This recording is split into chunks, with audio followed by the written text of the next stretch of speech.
test some off-road trailers and caravans, take them into the Waterberg biosphere and catch some leopards. Chase lions in the Kruger National Park and then go swim in the ocean off Mozambique. And end up beating myself up in the fastest 4x4s in the world.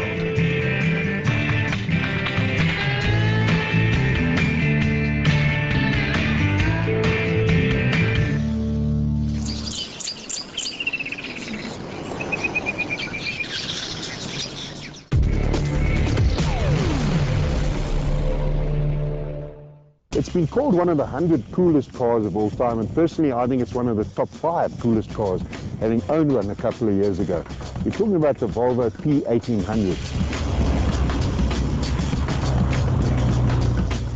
The public got their first glimpse of the P1800 at the 1960 Brussels Motor Show after 3 long years of preparation.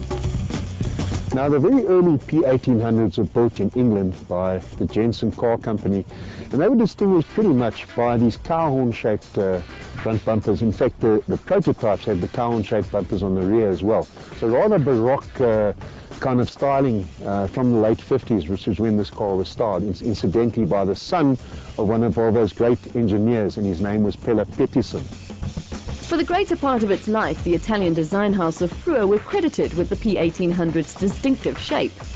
Only in 2009 was Pettersson personally acknowledged with its styling. One of the things that makes the Volvo P1800 so cool is the kind of rather anachronistic styling. Now remember, this car was designed in the 50s. By the time it came out in the 60s, wings were really right out of fashion, and yet the Americans still lapped this car up.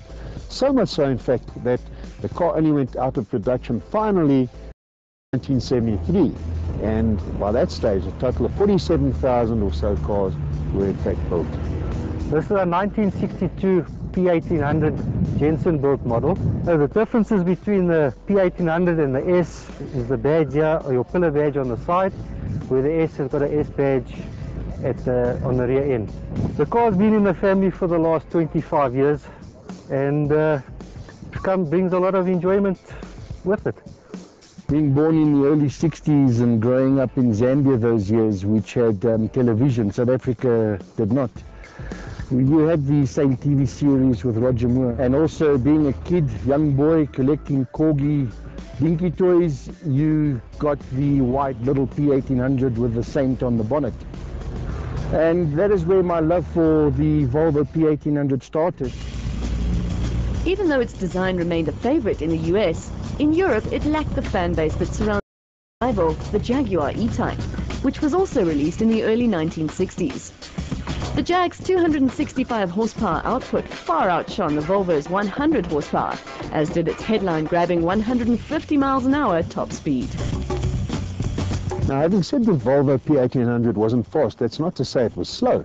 For a 4-cylinder 1800cc car, it was in fact pretty quick. And there's stories of those that could do about 190 kilometers an hour, the ones without overdrive, funnily enough. Although with the overdrive box, it's a lot more fun cruising. It was possibly 10 times more rugged than an E-Type.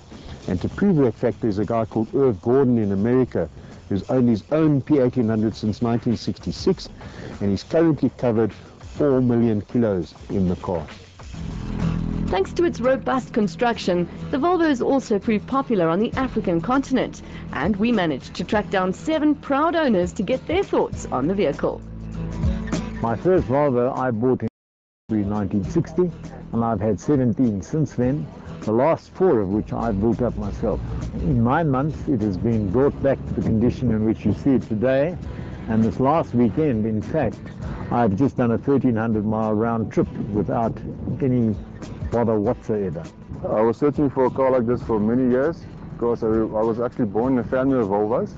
My uncle and my father was driving Volvos since they were young, and it's also one of the best shapes ever built, in my opinion, and I'll drive it for a very long time.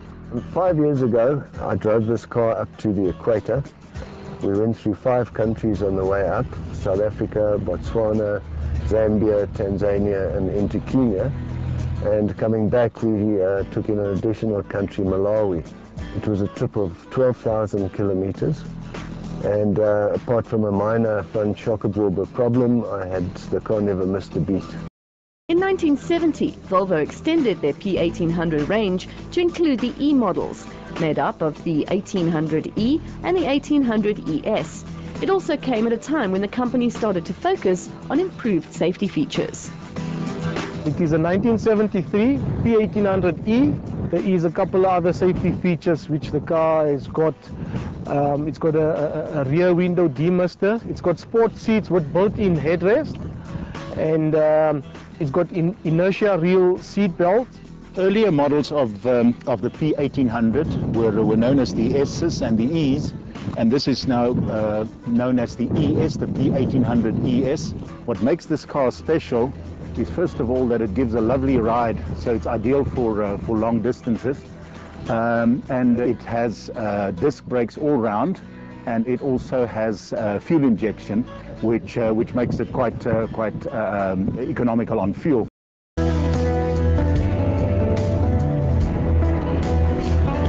It's kind of hard to believe that this car has been around for 50 years, and yes, in fact, P1800 celebrate their 50th birthday now in 2011. From a personal point of view, I had an 1800, and what I really liked about it was you could hop in, turn the key, it would always start, and you could drive it anywhere. And with Volvos being so rugged, so reliable, I wouldn't be surprised if this thing is still around for the next 50 years or so.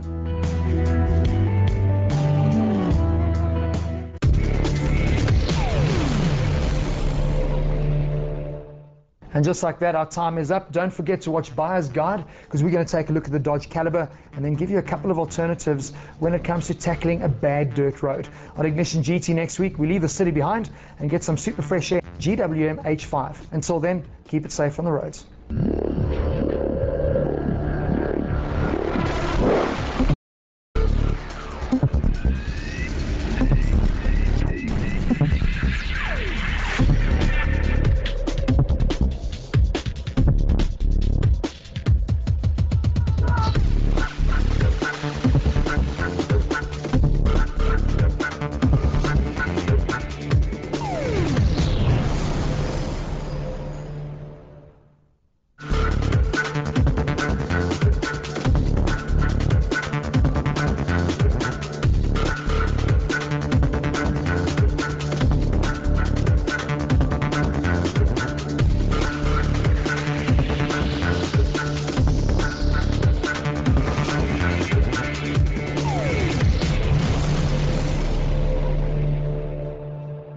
With over 30 years experience, Rex Different Gearbox is recognized as the industry leader, specializing in the repair and supply of service exchange and new gearboxes.